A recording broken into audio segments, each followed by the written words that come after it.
Shalom saudara, apa kabar? Saya percaya kita anak-anak Tuhan selalu dipelihara, kita selalu diberkati. Kalau mau nikmati firman Tuhan, tundukkan kepala, kita berdoa. Terima kasih Bapak, kembali kesempatan Kau berikan pada setiap kami untuk kami boleh menikmati firman-Mu yang hidup, yang luar biasa.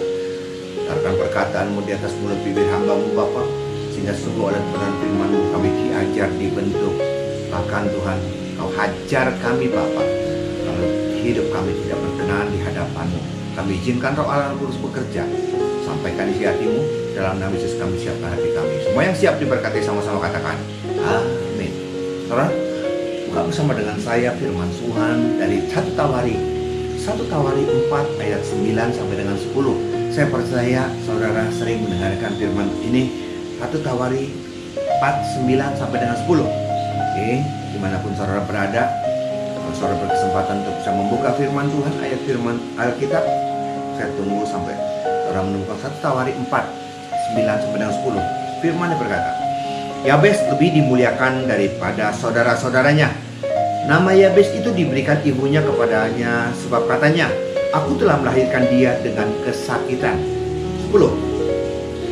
Yabes berseru kepada Allah Israel, katanya, kiranya engkau memberkati aku berlimpah-limpah dan memperluas daerahku, dan kiranya tanganmu menyertai aku dan melindungi aku daripada malapetaka, sehingga kesakitan tidak menimpa aku, dan Allah mengabulkan permintaannya. Haleluya. Saudara, kita sering mendengar firman Tuhan ini, amin.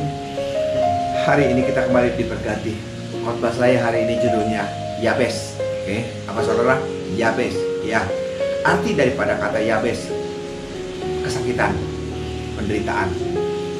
Saudara, saya tidak yakin ada orang tua yang mau anaknya menderita. Saya tidak yakin ada orang tua yang mau anaknya sengsara, menderita, miskin.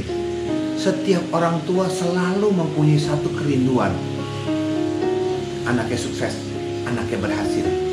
Bahkan tukang beca, dulu saya tanya tukang beca, dia berkata, oke, mereka jadi tukang beca, tapi mereka tidak mau anak-anak mereka jadi tukang beca. Saudara, itu obsesi mereka, harapan mereka. Saudara, kita dilahirkan miskin.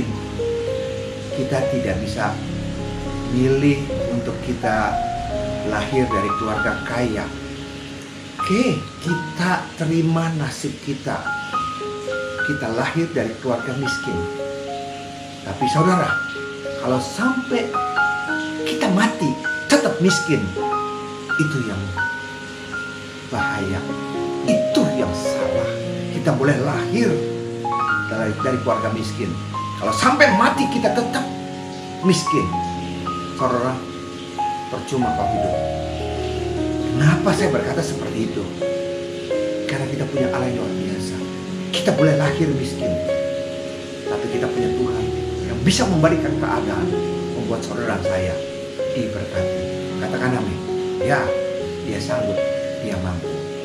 Hari ini, saudara, Yabes, arti daripada nama itu adalah penderitaan. Saudara, kenapa sampai ibunya memberi nama jelek seperti itu? Ibunya memberi nama Yabes atau penderitaan seperti itu hanya untuk kenang-kenangan, karena mereka terlalu jujur. Apa yang mereka alami saat kelahiran daripada anak ini, itu yang menjadi momen, dan itu yang menjadi namanya. Pas Yabes dilahirkan dalam penderitaan, kesakitan, dalam penderitaan seperti itu, nah dikasih nama dia. Ibunya tidak tahu bahwa nama itu penting sekali. Kita lihat Yesus, sebelum memberkati, seringkali dia mengubah nama. Kalau Abraham, dari Abram ke Abraham. Bapak yang mulia menjadi bapak banyak bangsa. Sarai menjadi Sarah, ibu, bangsa-bangsa. ibu daripada raja-raja. Petrus, dari Simon kepada Petrus. Simon artinya buluh yang begitu lemah. Petrus batu karang. Tuhan mengubah itu semua. Tidak kebetulan, saudara. Demikian juga Ben-Oni, ibunya waktu melahirkan menderita kesakitan dan mati. Anaknya dikasih nama Ben-Oni, Benyamin, diganti dengan Benyamin. Bapaknya tidak mau, dia ubah menjadi Benyamin, tangan kananku, wakilku. Itu yang dilakukan oleh mereka-mereka yang tahu. Saudara, sekarang pun kita sudah mulai tahu, saudara, berapa banyak nama-nama mengandung maknanya. Orang tua memberikan nama budiman supaya anaknya lahir, anak dewasa jadi orang yang berbudi. Hartawan, terus Suharto, hartawan, Sugiharto, dermawan, dan jangan lupa muliawan. Orang yang paling mulia, muliawan. Ingat, saudara, muliawan, orang yang paling mulia. Itu orang tua saya memberi nama seperti itu. Saudara, itu yang terjadi karena mereka mengerti di balik daripada nama itu ada berkatnya, dan mereka berharap sesuai dengan namanya anaknya akan jadi. Hari ini kita sama-sama membuka firman Tuhan, belajar melalui Yabes. Apa yang dilakukan oleh Yabes saat dia tahu namanya begitu tidak enak banget. Tolong, mari kita buka. Siap diberkati? Mari kita buka firman Tuhan. Ayat ke-9. Yabes lebih dimuliakan daripada saudara-saudaranya. Nama Yabes itu diberikan ibunya kepadanya, sebab katanya, aku telah melahirkan dia dengan kesakitan. Saudara, ini yang diberikan oleh ibunya. Nama Yabes yang diberikan oleh ibunya. Jadi dengan kata lain, Yabes begitu lahir, dia punya warisan. Warisan apa? Nama yang jelek. Dia dapat warisan nama yang jelek. Dia bisa apa? Dia tidak bisa protes. Dia masih bayi, dia masih kecil, dia masih belum tahu, dia belum bisa ngomong, dia masih belum mengerti apa arti dan maknanya, dan dia terima aja. Itu warisan yang diberikan oleh mamanya kepada dia, Yabes, anak kesakitan. Karena hari ini kita di tempat ini, hari ini kita mungkin tidak terima nama-nama yang jelek. Nama kita bagus semua, hartawan, budiman, muliawan, saudara, nama yang bagus, dermawan, budiman, cendekiawan, bukan cendekiawan, saudara. Nama-nama yang bagus diberikan.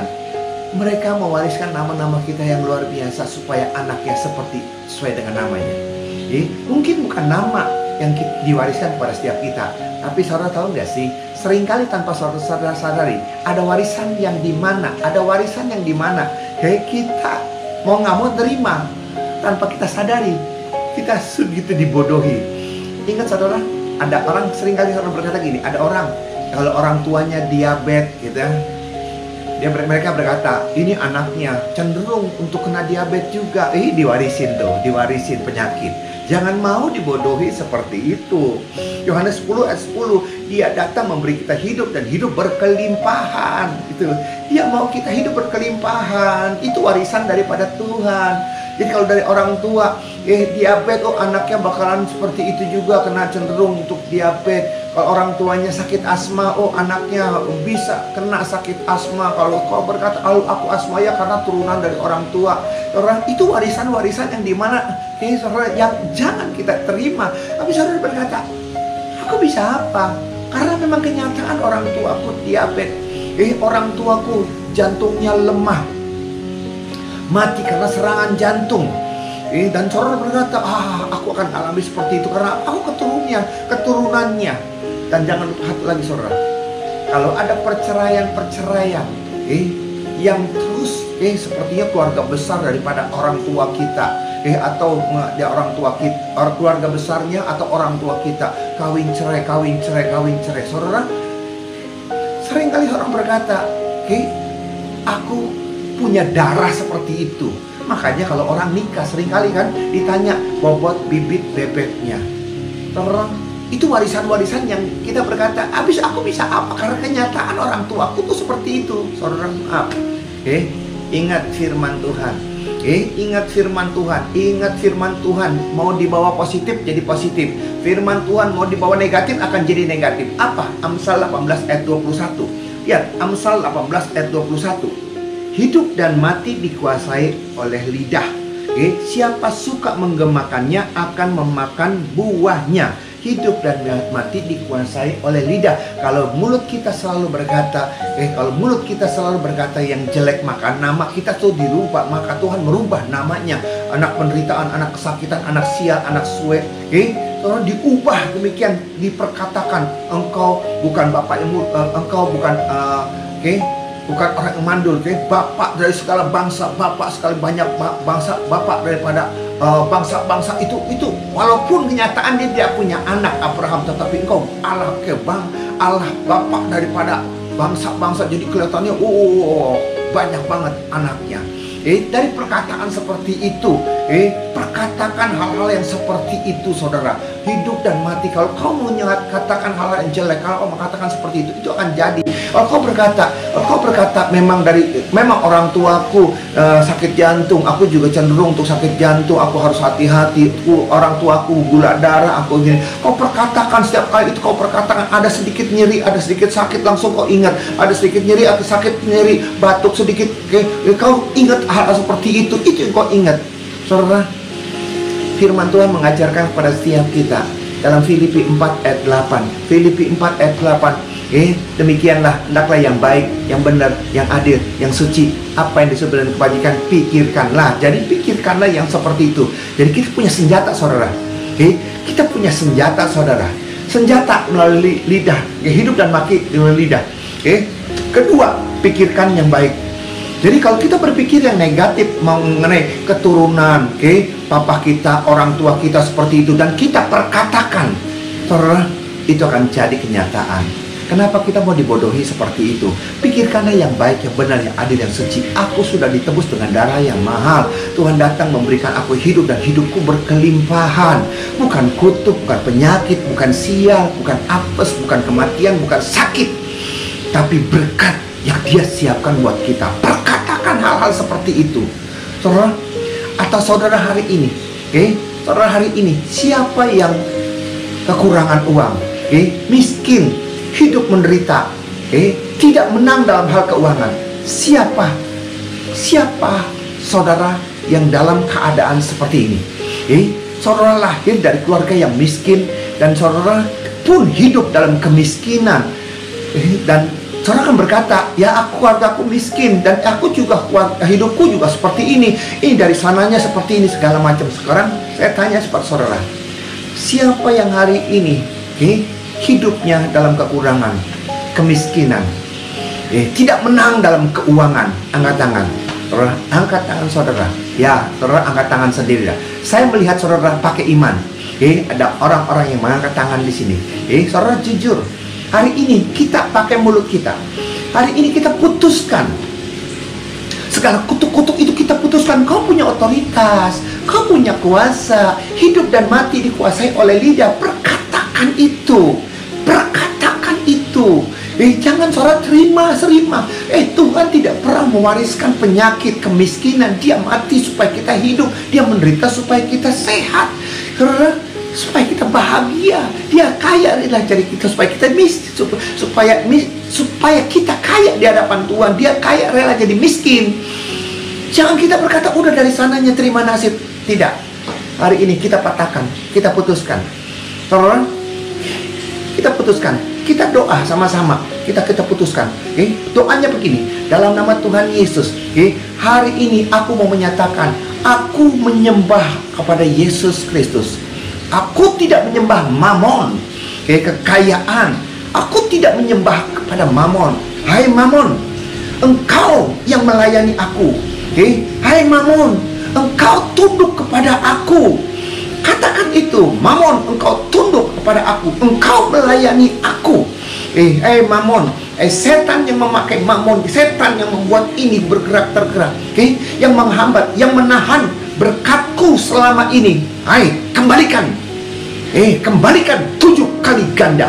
Perkatakan itu di dalam nama Tuhan Yesus. Dan berkat-berkat yang selama ini sudah hampir jadi tertahan, sudah hampir diterima terhambat, siapapun, katakan, hai setan kuasa iblis, yang menahan berkat yang harusnya Tuhan sudah siapkan buat aku, yang harusnya aku terima, lepaskan tanganmu, lepaskan tanganmu di dalam nama Yesus hari ini, mulai hari ini kembalikan itu 7 kali lipat di dalam nama Yesus. Hai Mamon, engkau yang mengabdi kepada aku, engkau tunduk kepada aku, mulai hari ini aku tidak kekurangan lagi, aku tidak miskin lagi, aku diberkati luar biasa. Mujizat Tuhan nyata karena aku diberkati oleh Tuhan. Haleluya, amin. Doa saudara, putuskan itu. Kalau ada di atas kita, orang tua kita, keluarga besarnya kawin cerai, pakai mulutmu, pakai lidahmu, katakan kutuk perceraian, kutuk perceraian, stop sampai di orang tuaku, tidak turun kepada aku dan tidak turun kepada anak cucuku, dipatahkan dalam nama Yesus, karena mereka anak kerajaan Allah, mereka anak-anak tebusan Allah, mereka diberkati berkelimpahan. Karena kalau keluargamu sakit-sakitan semuanya seperti itu, maka katakan jangan mau terima warisan-warisan yang dari setan. Itu bukan warisan daripada Tuhan. Tuhan tidak mau saudara menderita, Tuhan tidak mau saudara miskin, Tuhan mau saudara diberkati. Katakan amin. Yes. Itu yang harus ada dalam hidup. Kau punya otoritas, kenapa kau tidak pakai? Perkatakan itu. Jangan terima apa adanya. Terus lanjutan yang kedua. Lihat apa yang dilakukan oleh Yabes. Apa yang dilakukan sesudah dia menerima warisan yang dia tidak bisa tolak. Lihat ayat ke-10. Kita lihat ayat ke-10. Ayat ke-10, 1 Tawari 4 ayat ke-10. Firman-Nya berkata apa?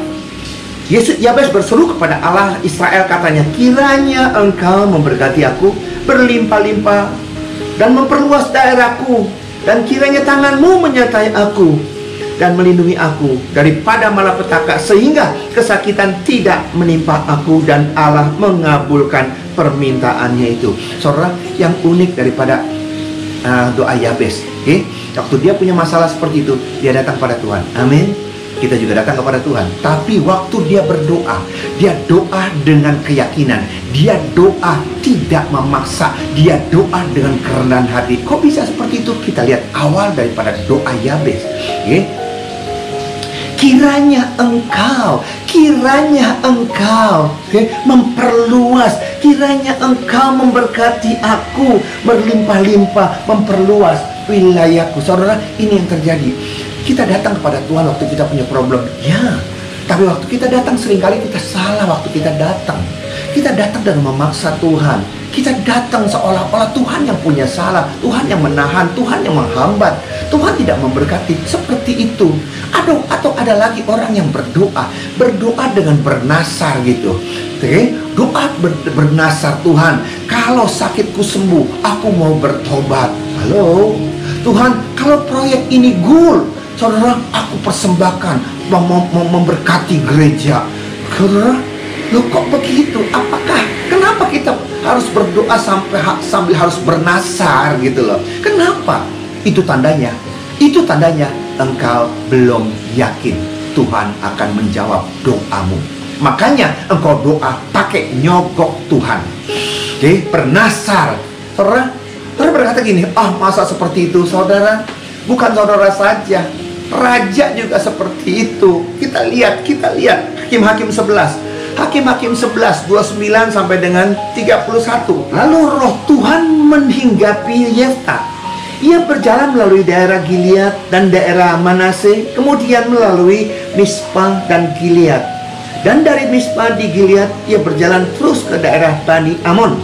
Lalu bernasarlah Yefta kepada Tuhan, katanya, jika engkau sungguh-sungguh menyerahkan Bani Amon itu ke dalam tanganku, maka apa yang keluar dari pintu rumahku untuk menemui aku pada waktu aku kembali dengan selamat dari Bani Amon, itu akan menjadi kepunyaan Tuhan, dan aku akan mempersembahkan sebagai korban bakaran. Saudara, Yeftah, dia bernasar. Padahal Tuhan menyertai dia. Tapi waktu dia makin maju dan mau berperang melawan Bani Amon, dia ragu-ragu, bener nggak sih Tuhan menyertai aku? Bener nggak sih? Bener nggak sih aku akan menang melawan Amon? Ya, lihat bangsa itu. Bangsa itu, lihat seperti apa bangsa itu. Mungkinkah aku menang? Kenapa dia sampai bernasar? Dia rendah diri. Kenapa? Karena dia anak pelacur. Dia berkata, siapa saya? Siapa untuk meyakinkan diri dia sendiri? Dia bernasar kepada Tuhan. Kalau aku menang atas Bani Amon, waktu aku pulang ke rumah, siapa yang menyambut aku yang pertama? Itu akan kupersembahkan sebagai korban bakaran. Yang keluar siapa? Anaknya satu-satunya, saudara. Sedih sekali. Memangnya kalau kita tidak bernasar, Tuhan tidak menjawab? Apakah kita perlu nyogok Tuhan? Tuhan itu bukan Tuhan. Tuhan tidak seperti itu. Dia tidak seperti itu. Dia mau setiap kita. Dia memberi dengan sukacita karena dia mau saudara saya diberkati.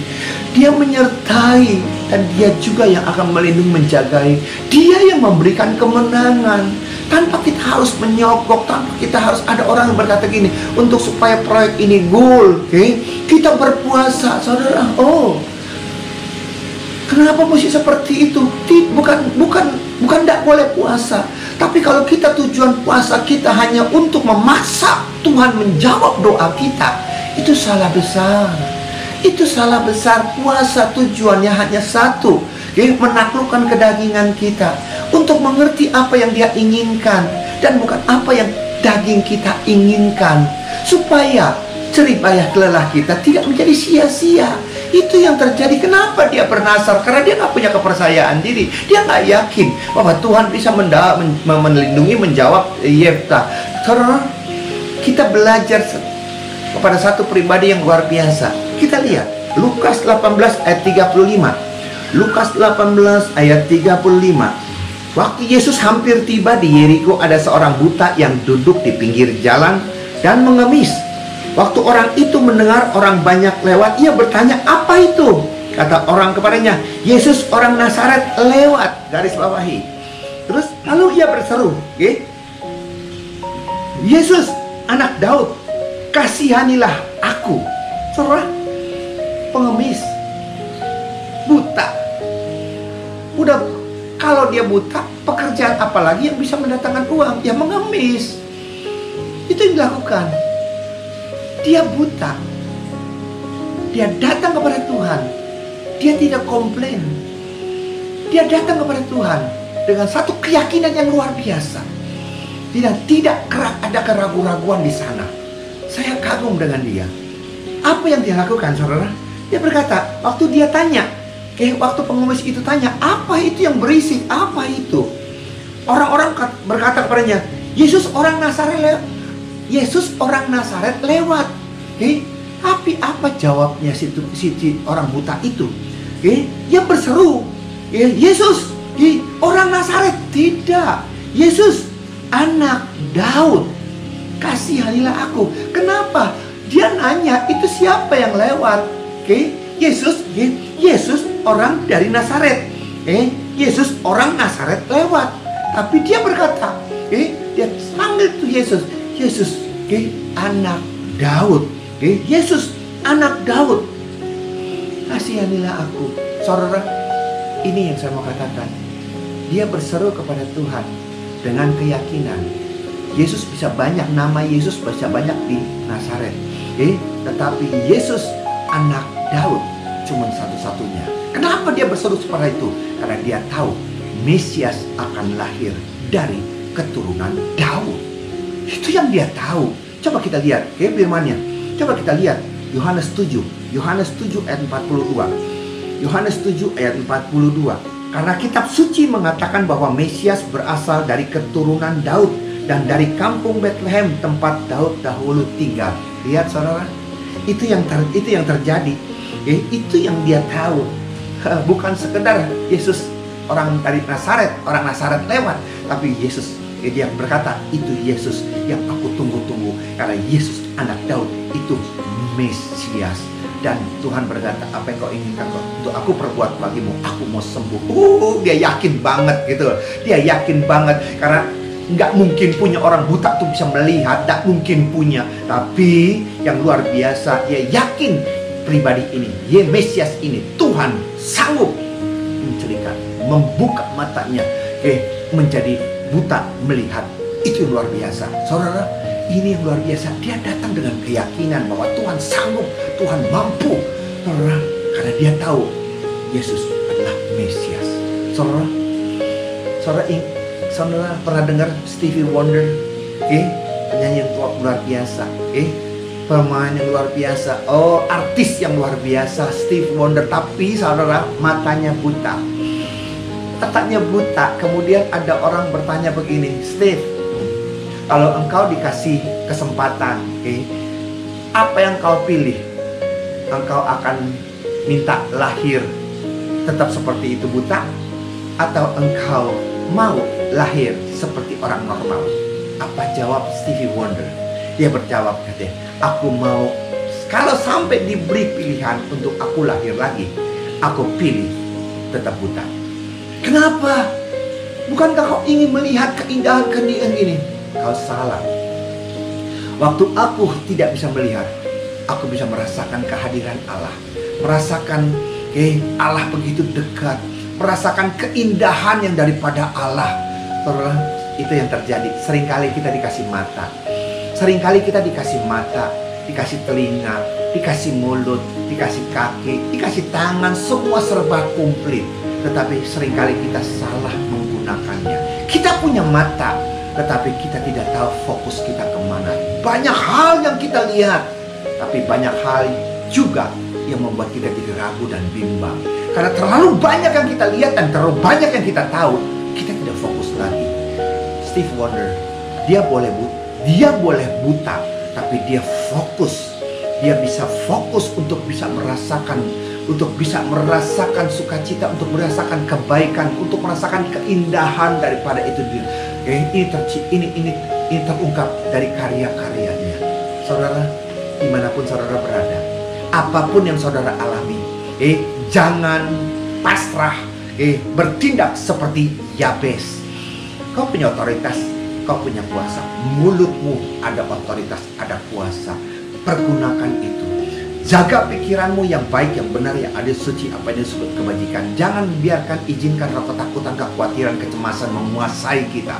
Terlalu banyak yang kita dengar, terlalu banyak yang kita lihat, terlalu banyak tempat yang kita kunjungi. Tetapi itu semuanya seringkali membuat kita jadinya tidak fokus. Oleh karena itu, saudara, apa yang kau inginkan hari ini? Kalau kau terima warisan-warisan yang tidak seperti apa yang kau inginkan dan sesuai dengan firman Tuhan, kau punya otoritas. Patahkan, putuskan roh kemiskinan, kutuk-kutuk ketidakberhasilan, roh perceraian, roh pertengkaran, roh sakit penyakit. Patahkan kuasanya. Kita punya otoritas. Kita punya Tuhan yang hidup. Amin. Tundukkan kepala kita berdoa. Terima kasih Bapa. Sebagian firman-Mu sudah hamba sampaikan. Biar ini firman-Mu membuka hati setiap kami untuk kami mengerti. Kami punya otoritas, kami punya kuasa. Karena sesuatu yang jelek, yang bukan daripada Engkau, kami punya otoritas untuk membatalkan, untuk memutuskan kutuk-kutuk ini. Karena kami tahu Tuhan selalu memberkati. Tuhan selalu menyiapkan yang terbaik buat anak-anaknya. Terima kasih Bapak. Kuatkan, mampukan jemaat-Mu dimanapun mereka berada, supaya mereka disanggupkan untuk memakai otoritas mereka. Ingatkan kepada mereka, mereka punya otoritas, mereka punya Tuhan yang hidup, yang ada, menyertai mereka senantiasa. Di dalam nama Yesus, berkati negara kami, Presiden, Wakil Presiden, dokter, suster, dan semua jajaran terendah. Terima kasih Bapak. Covid Corona sudah dapat kami taklukkan. Covid Corona tidak punya kuasa, karena Tuhan punya kuasa. Tuhan otoritas lebih daripada Corona. Terima kasih Bapak. Dalam nama Yesus, pulihkan ekonomi Indonesia. Di dalam nama Yesus, ucap syukur untuk berkat-Mu. Haleluya. Amin. Shalom saudara. Demikian firman Tuhan. Sampai jumpa dalam sesi yang akan datang. Tuhan Yesus memberkati kita. Shalom.